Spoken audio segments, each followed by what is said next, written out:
Magsiawit kayo sa Panginoon ng isang bagong awitin. Magsiawit kayo sa Panginoon, buong sandaigdigan.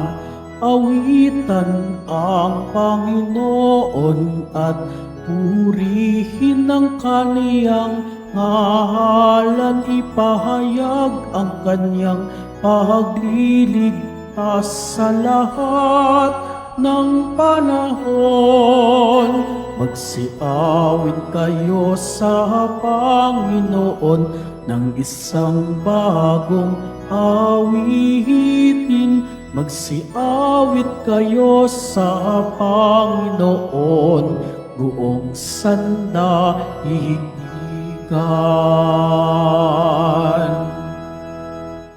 Sa ngala ng Ama at ng Anak at ng Espiritu Santo, Amen. sumainyo ang Panginoon. At sumaiyo rin. Mga kapatid, aminin natin ang ating mga kasalanan upang tayo'y maging marapat gumanap sa banal na pagdiriwang.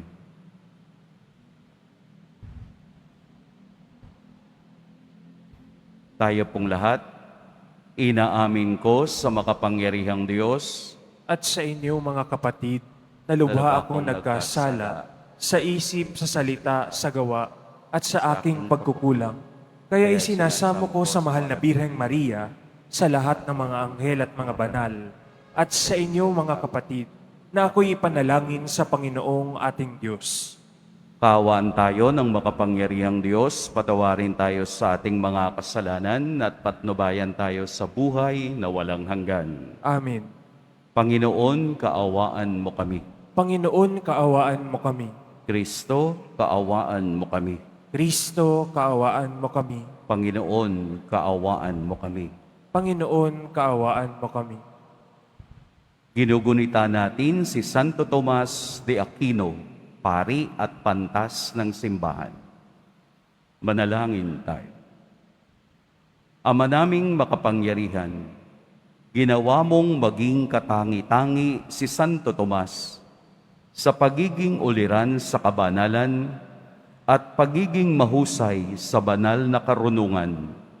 Ipagkaloob mong ang itinuro niya ay aming matutuhan at ang kaniyang ginawa ay aming magampanan sa pamamagitan ni Hesukristo, kasama ng Espiritu Santo, magpas sa walang hanggan. Amen.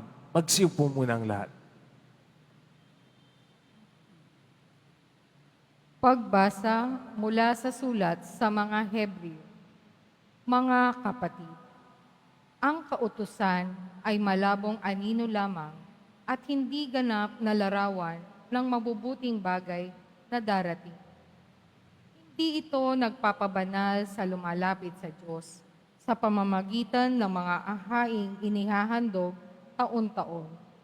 Kung napatawad na ang mga lumalapit sa Diyos sa pamamagitan ng ganitong mga handog, wala na sana silang aalalahanin pa tungkol sa kanilang mga kasalanan at hindi na kailangang maghandog pa. Subalit ang mga haing ito, pa nga ang tao'y nagpapagunita sa mga tao ng kanilang mga kasalanan, sapagkat ang dugo ng mga toro at mga kambing ay hindi makapapawi ng mga kasalanan. Dahil diyan, nang si Kristo'y manaog sa sanlibutan, sinabi niya sa Diyos, ang mga hain at handog ng mga hayop ay hindi mo ibig, kaya't inihanda mo ang aking katawan upang maging hain. Hindi mo kinalukdan ang mga handog na susunugin at ang mga handog dahil sa kasalanan. Kaya't aking sinabi, narito ako, O Diyos, upang tukdin ang iyong kalooban, ayon sa nasusulat sa kasulatan tungkol sa akin.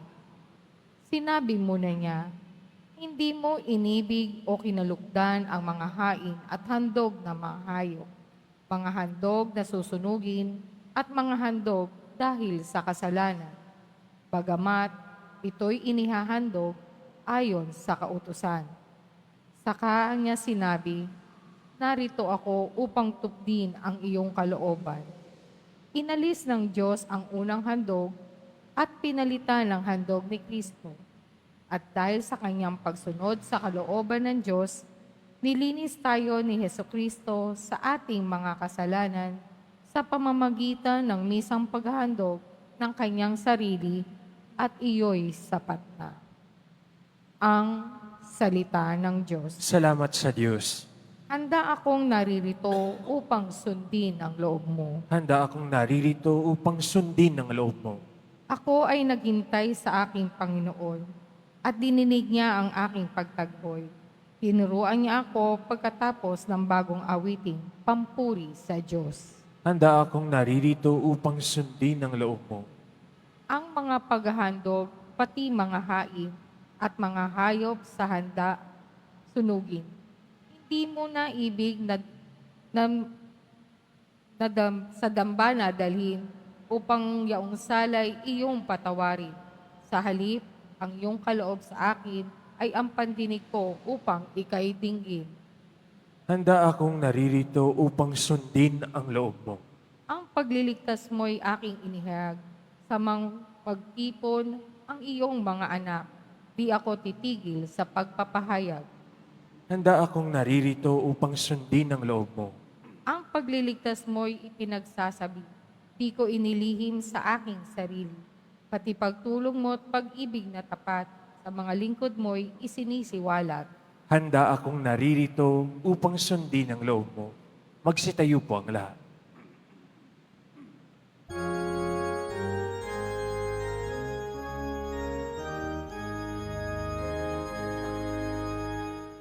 Hallelujah,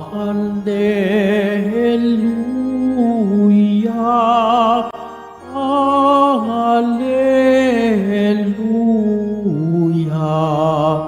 Hallelujah, Hallelujah.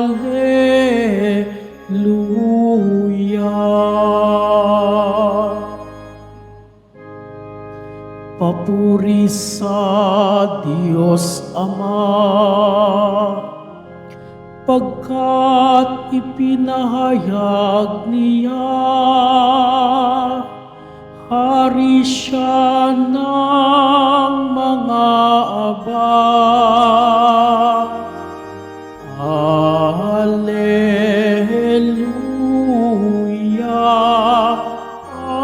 Hallelujah,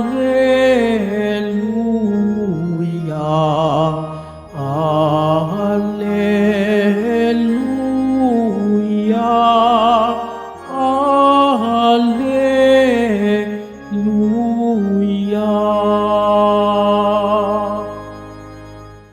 Sumainyo ang Panginoon, At sumaiyo rin. ang mabuting balita ng Panginoon ayon kay San Marcos. Papuri sa iyo, Panginoon. Noong panahong iyon, dumating ang ina at mga kapatid ni Jesus. Sila'y nasa labas ng bahay at ipinatawag siya. Noon na may maraming taong nakaupo sa palibot ni Jesus at may nagsabi sa kanya, "Nariyan po sa labas ang iyong ina at mga kapatid. Ipinatatawag kayo." "Sino ang aking ina at mga kapatid?" ani Jesus. Tumingin siya sa mga nakaupo sa palibot niya at nagwika, "Ito ang aking ina at mga kapatid, sapagkat ang sinumang tumatalima sa kalooban ng Diyos ay siya kong ina at mga kapatid." Mga kapatid, ang mabuting balita ng Panginoon. Pinupuri ka namin, Panginoong Hesukristo. Magsiupo mo ng lahat. Magandang umaga po sa lahat. Kukunin po natin ang konteksto ng Ebanghelyo. Huwag po kayong maaalarma na para bang sa unang tingin, itinatakwil ni Jesus ang kaniyang pamilya. Yung bang hindi niya hinarap sa dami ng taong sumusunod at nakapalibot sa kaniya. Una, ang pamilya ni Jesus na mula sa Nazaret ay nagtungo sa Capernaum upang siguro makita si Jesus sa isang dahilan. Ano po yung dahilan? Dahil natatakot sila sa pwedeng mangyari sa kanya dahil sa malisyosong bintang ng mga eskriba. Ano yung malisyosong bintang ng mga eskriba? Ang blasphemy o kawalang-galang sa Diyos. Dahil kung ating babalikan ang mga naging pangyayari sa buhay ni Jesus nitong mga nakaraang linggo, nakita natin kung papaano niya ipinakita sa mga saserdote ang autoridad na meron siya, na ayon sa batas na sinusunod ng mga eskriba ay labag sa batas ni Moses. Ano yun? Yung pagpapagaling sa araw ng pamamahinga, yung pagpapatawad ng mga kasalanan, yung pagpapalayas ng mga masasamang espiritu. Ang lahat ng ito ay nasa isip ng mga eskriba at ito ay nakarating sa kaniyang pamilya. Kaya ang concern nila ay makausap si Jesus at sabihin kung ano ang kanilang naririnig. Dahil ang blasphemy ay may kaparusahang kamatayan ayon sa batas ni Moses. Mababasa natin yon sa libro ni Propeta Mika at sa libro ng Leviticus na ang sinumang nagsasalita ng tungkol sa Diyos ay tuluyang mapaparusahan ng kamatayan. Sa atin pong ebanghelyo, ito yung konteksto na hindi naman itinatakwil ni Jesus ang kaniyang pamilya. Ang kaniyang gustong iparating ay ang redefinition ng family, na ang pamilya ay hindi lamang tungkol sa dugo, hindi lamang tungkol doon sa consanguinity ng bawat isa o pakikipag-ugnay ng bawat isa bilang isang pamilya. Jesus redefined family according to the law of love. Muli niyang ibinigay sa mga nakikinig na ang tunay na pamilyang muling ginagawa ni Jesus ay ang pamilya ng bagong Israel. At ang bagong Israel bilang pamilya ay mayroong isang pamantayan upang mapabilang sa Kanya at sa Kaniyang pagliligtas. Ano yung pamantayang iyon?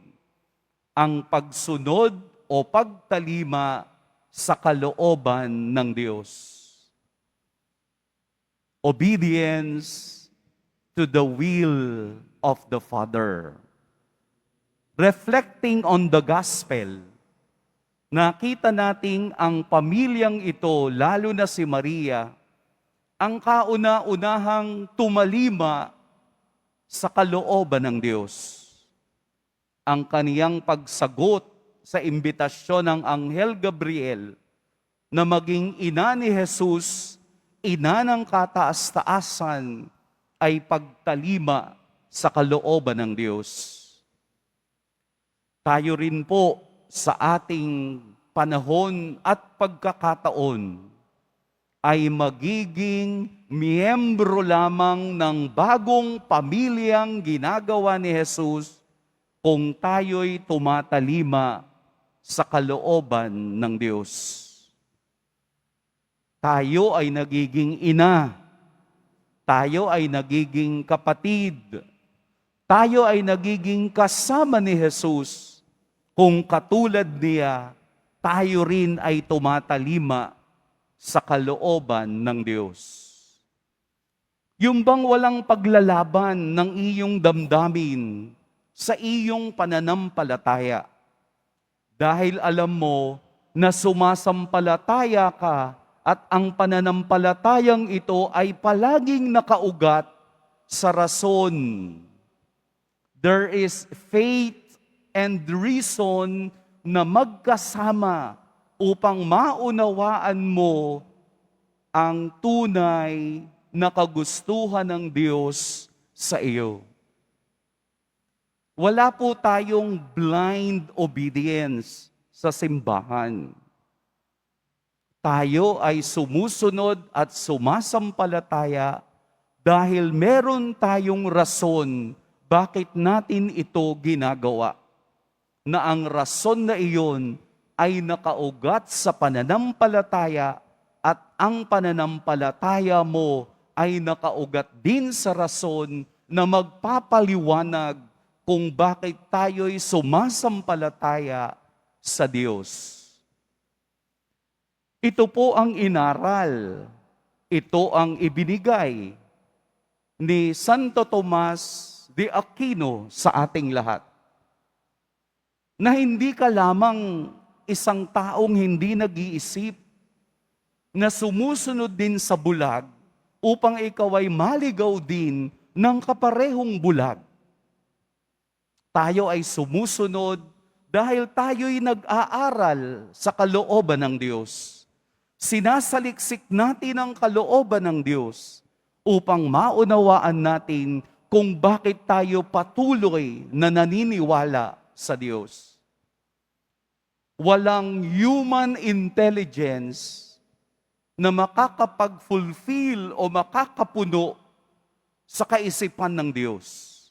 Kaya nga naroon ang pundasyon ng pananampalataya dahil naniniwala tayo at sumasampalataya na kung tayo'y sumusunod sa Kanya, kahit kailan, hindi tayo maliligaw. Ang kulang sa iba, ayaw gamitin ang talinong ibinigay ng Diyos. Madaling nadadala sa rason ng iba, pero ayaw magsaliksik kung ano ang tunay na kahulugan ng pananampalataya. Kaya't ipinamumukha ni Jesus sa mga taong naroroon na kung sumusunod ka sa kalooban ng Diyos, ikaw ay aking ina, ikaw ay aking kapatid, ikaw ay aking pamilya na bubuo sa bagong Israel at sa bagong langit.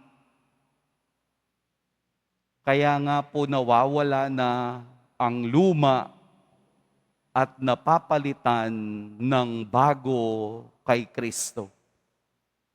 Hindi na ang luma ang nabubuhay sa atin, kung hindi ang bago na siyang dahilan kung bakit tayo'y nagpapatuloy sa ating paglalakbay bilang kaanib ng bagong Israel o bagong bayan na ginawa ni Jesus at patuloy na binabasbasan at ginagabayan upang sa dulo ng ating paglalakbay, lahat tayo'y makasama niya sa kaniyang kaharian. Hayaan po natin na ang pagtalima sa kalooban ng Diyos ang siyang maggabay sa atin. Huwag nating ipipilit yung bagay na taliwas sa kaniyang mga utos at aral. Hayaan nating tayo ay gabayan din ng banal na Espiritu upang maging malakas ang ating pagtugon gamit ang karunungang ibinigay ng Diyos upang mas yumabong ang ating pananampalataya sa Kanya. Wala pong mangmang na Kristiyano dahil ang tunay na Kristiyano ay nag-aaral sa paanan ng Poong Jesus Nazareno. Ang tunay na Kristiyano ay sumusunod sa kalooban ng Ama. Sa halimbawang ipinakita ni Kristo, kung ito ang ating susundin, sigurado 100% ang punta ng lahat ay sa langit. Walang gustong pumunta sa impyerno, pero maraming gumagawa ng gawaing pang-impyerno. Palitan natin. Palitan natin ang gawaing makalangit. Palitan natin ang gawaing makakristo. Ang makinig at mag-aral ng kaniyang salita ay isang paraan upang maunawaan natin at mabuksan ang ating mata sa katotohanan ng ating pananampalataya. Mahirap, pero ito ang dapat, ang unawain ng Diyos at aralin ng Diyos sa kaniyang hiwaga at sa kaniyang pag-ibig. Pagpalain tayo ng Poong May Kapal. Magsitayo po ang lahat.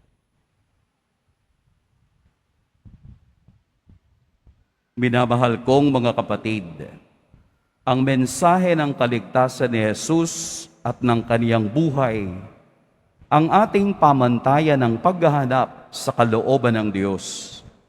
Manalangin tayo sa ating Diyos Ama upang tumalima at mamuhay tayo sa kaniyang mga aral. Gawin mo kaming mga lingkod ng iyong kalooban.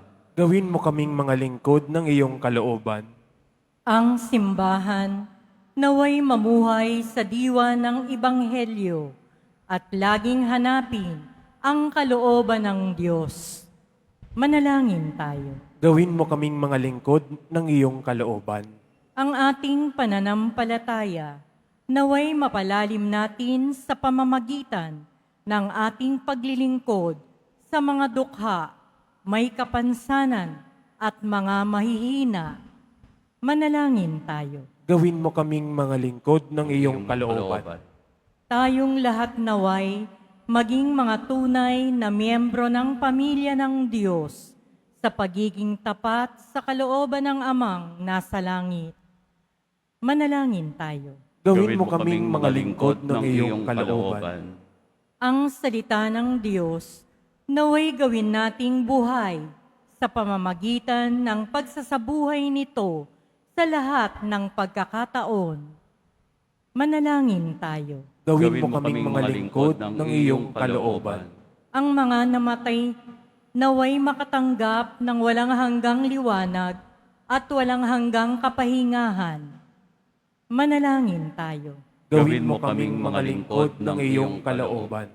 Sa ilang sandali ng katahimikan, ating ipanalangin ang iba pang mga pangangailangan ng ating pamayanan, gayon din ang mga intensyon na inialay sa ating misa sa araw na ito, at isama rin natin ang ating mga pansariling kahilingan.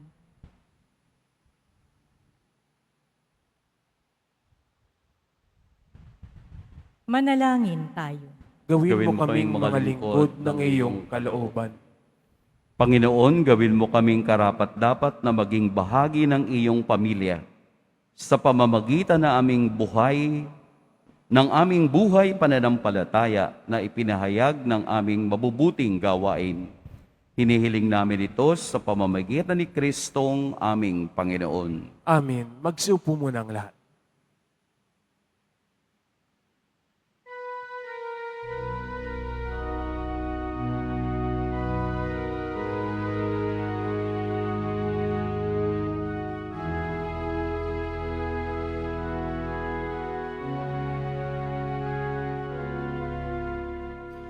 Ang maihahandog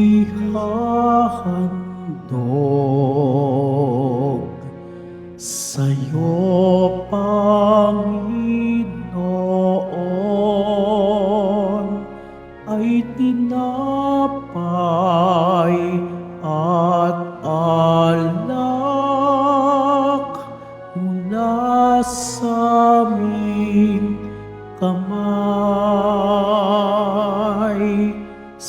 iyong kabutihan.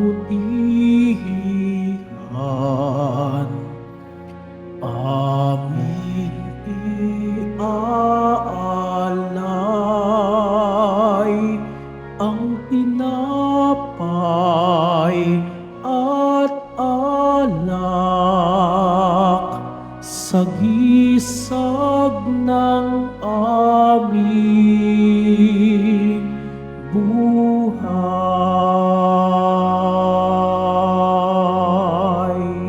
Magsitayo pang lahat. Manalangin kayo mga kapatid upang ang paghahain natin ay kalugdan ng Diyos amang makapangyarihan. Tanggapin nawa ng Panginoon itong paghahain sa iyong mga kamay, sa kapurihan niya at karangalan, sa ating kapakinabangan at sa buong sambayanan niyang banal. Ama naming lumikha, dumudulog kami sa iyong kadakilaan upang ang kapangyarihan mong ipinahahayag sa paghahain ng mga alay para gunatain ng mga banal, ay magdulot sa amin ng pakikinabang sa kaloob mong kaligtasan sa pamamagitan ni Hesukristo kasama ng Espiritu Santo magpas sa walang hanggan. Amen. Sumainyo ang Panginoon. At sumaiyo rin, Itaas sa Diyos ang inyong puso at diwa. itinaas na namin sa Panginoon. Pasalamatan natin ang Panginoong ating Diyos. Marapat na siya ay pasalamatan. Ama naming makapangyarihan, tunay ngang marapat na ikaw ay aming pasalamatan sa pamamagitan ni Jesucristo na aming Panginoon. Ngayong si Santo Tomas de Aquino ay pinararangalan sa pamumuhay niyang totoong uliran at pagiging maaasahan sa panunungkulan. Kaya't si Jesucristo na maaasahan sa katapatan ay inihahayag sa pangangasiwa sa sambayanan. Ang malasakit na mga ulirang tagapangasiwa noon ay nagpapatuloy magpahanggang ngayon sa mga panalangin kanilang inuukol, kaisa ng sambayanan mong dito'y nagtitipon. Kaya kaisa na mga anghel na nagsisiawit ng papuri sa iyo, nang walang humpay sa kalangitan, kami nagbubunyi sa iyong kadakilaan. Santo, Santo, Santo, Panginoong Diyos ng mga hukbo, napupuno ang langit at lupa ng kadakilaan mo, o sana sa kaitaasan. Pinagpala ang naparirito sa ngalan ng Panginoon, o sana sa kaitaasan. Lumuhod po ang lahat. Ama naming banal, ikaw ang bukal ng tanang kabanalan. Kaya't sa pamamagitan ng iyong Espiritu, gawin mong banal ang kaloob na ito upang para sa amin maging katawan at dugo ng aming Panginoong Hesukristo. Bago niya pinagtiis ang kusang loob na maging handog, hinawakan niya ang tinapay, pinasalamatan kaniya, pinaghati-hati niya iyon, iniabot sa kaniyang mga alagad at sinabi, "Tanggapin ninyong lahat ito at kanin, ito ang aking katawan na ihahandog para sa inyo."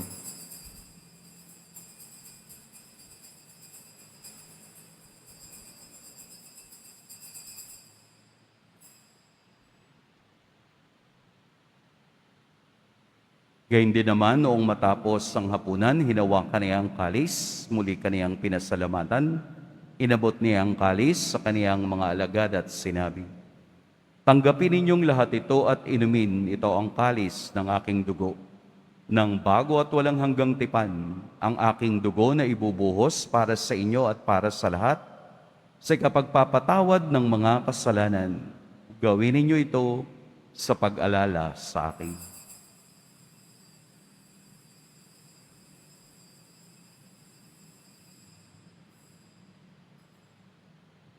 Magsitayo po ang lahat. Ipagbunyi natin ang misteryo ng pananampalataya. Si Kristo'y namatay, si Kristo'y nabuhay, si Kristo'y babalik sa wakas ng panahon. Ama, ginagawa namin ngayon ang pag-alala sa pagkamatay at muling pagkabuhay ng iyong anak. Kaya't iniaalay namin sa iyo ang tinapay na nagbibigay buhay at ang kalis na nagkakaloob ng kaligtasan. Kami nagpapasalamat dahil kami iyong minarapat na tumayo sa harap mo para maglingkod sa iyo. Isinasamo namin kaming magsasalo-salo sa katawan at dugo ni Kristo ay mabuklod sa pagkakaisa sa pamamagitan ng Espiritu Santo. Ama, lingapin mo ang iyong simbahang laganap sa buong daigdig Puspusin mo kami sa pag-ibig kay San Francisco na aming Papa at ni Jose na aming Obispo at ng Tanang Kaparian. Alalahanin mo rin mga kapatid naming nahimlay nang may pag-asang sila'y muling mabubuhay, gayon din ang lahat ng mga pumanaw. Kaawaan mo sila at patuloyin sa iyong kaliwanagan. Kaawaan mo at pagindapating kaming lahat na makasalo sa iyong buhay na walang wakas. Kaisa ng mahal na Birheng Maria na Ina ng Diyos, ng kabiyak ng puso niyang si San Jose, kaisa ng mga apostol ni San Juan Bautista, at ng lahat ng mga banal na namuhay dito sa daigdig ng kalugod-lugod sa iyo, maipagdiwang nawa namin ang pagpupuri sa ikararangal mo sa pamamagitan ng iyong anak na aming Panginoong Heso Kristo. Sa pamamagitan ni Kristo, kasama niya at sa Kaniya, ang lahat ng parangal at papuri sa iyo, Diyos, Amang makapangyarihan, kasama ng Espiritu Santo, magpa sa walang hanggan. Amen.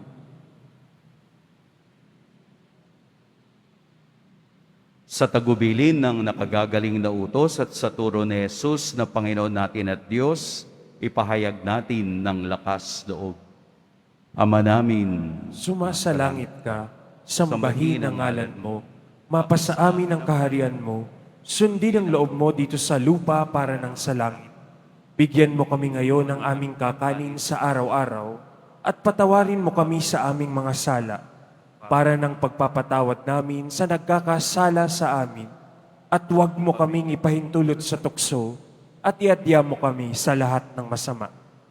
hinihiling namin kami iadya sa lahat ng masama. Pagkalooban ng kapayapaan araw-araw, iligtas sa kasalanan at ilayo sa lahat ng kapahamakan, samantalang aming pinananabikan ang dakilang araw ng pagpapahayag ng tagapagligtas naming si Heso Kristo. Sapagkat iyo ang kaharian at ang kapangyarihan at ang kapurihan magpakailanman. Amen. Panginoong Heso Kristo, sinabi mo sa iyong mga apostol, kapayapaan ang iniiwan ko sa inyo, ang aking kapayapaan ang ibinibigay ko sa inyo. Tunghayan mo ang aming pananampalataya at huwag ang aming pagkakasala. Pagkalooban mo kami ng kapayapaan at pagkakaisa ayon sa iyong kalooban, kasama ng Espiritu Santo, magpa sa walang hanggan. Amen. Ang kapayapaan ng Panginoon naway laging sumainiyong lahat. At sumayo rin. Magbigayan kayo ng kapayapaan sa isa't isa. Peace. Kordero ng Diyos na nag-aalis ng mga kasalanan ng sanlibutan, maawa ka sa amin. Kordero ng Diyos na nag-aalis ng mga kasalanan ng sanlibutan, maawa ka sa amin. Kordero ng Diyos na nag-aalis ng mga kasalanan ng sanlibutan, ipagkaloob mo sa amin ang kapayapaan. Lumod po ang lahat. Narito si Jesus ang patuloy na tumatawag sa atin upang tumalima sa kalooban ng Ama. Ito ang kordero ng Diyos. Ito ang nag-aalis sa mga kasalanan ng sanlibutan. Mapapalad ang inaanyayahan sa kaniyang piging. Panginoon, hindi ako karapat-dapat na magpatuloy sa iyo, ngunit sa isang salita mo lamang ay gagaling na ako.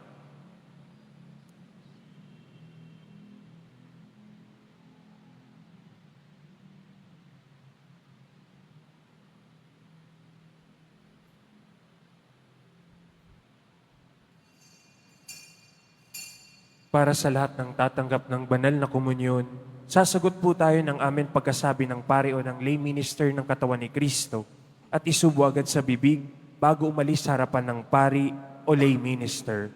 Sumunod po tayo.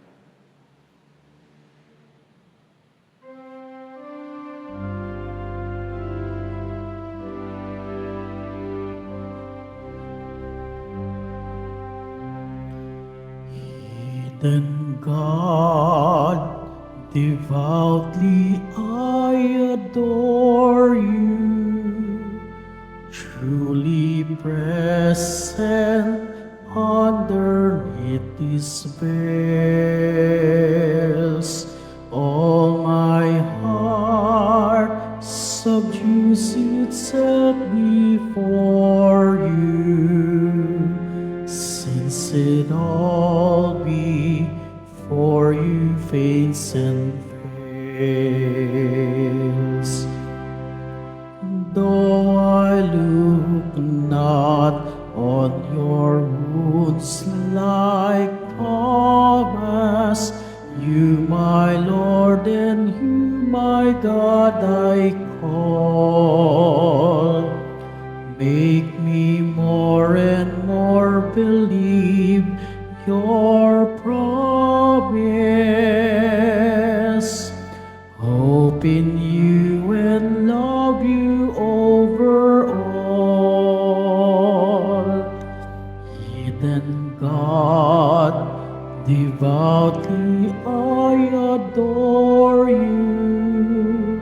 Truly present underneath these veils. All my heart subdues itself before you, since it all before you fades and fails.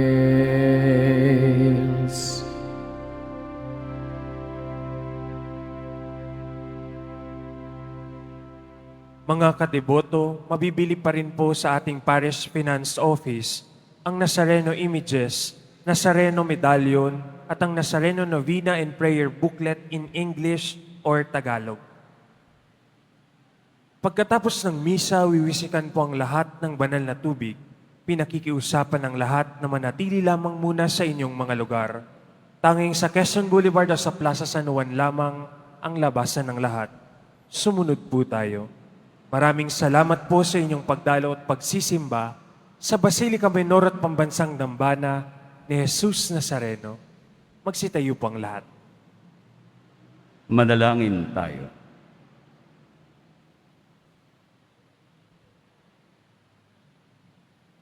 Ama naming mapagmahal, ang tinanggap naming banal na pakikinabang ay maghanda nawa para sa aming pagkakamit ng kaligayahan na idinulot kay Santo Tomas ng iyong paglingap na maaasahan sa pamamagitan ni Hesukristo kasama ng Espiritu Santo magpas sa walang hanggan. Amen.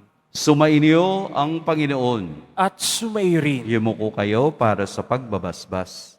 Mahal na poong Jesus Nazareno, inihayag mo sa pamamagitan ng krus ang walang maliw na pag-ibig ng Diyos sa sangkatauhan. Pakinggan mo ang kahilingan, lalo na para sa mga nangangailangan ng iyong tulong at awa. Makamtan nawa namin ang iyong kasagutan na may utang na loob na tinatanaw. Basbasan din po ninyo itong mga imahen at dasalan upang lalo kaming manalangin at magtiwala. Sa pamamagitan ng bendisyon na ito, naway lalo kaming maging mapaglingkod, masunurin at tapat sa iyo na aming malwalhating Panginoon, magpas sa walang hanggan. Amen. At pagpalain kayo ng makapangyarihan at mapagmahal na Diyos, ang Ama at Anak at Espiritu Santo. Amen. Humayo kayong taglayang kapayapaan ng poong Jesus Nazareno. Salamat sa Diyos.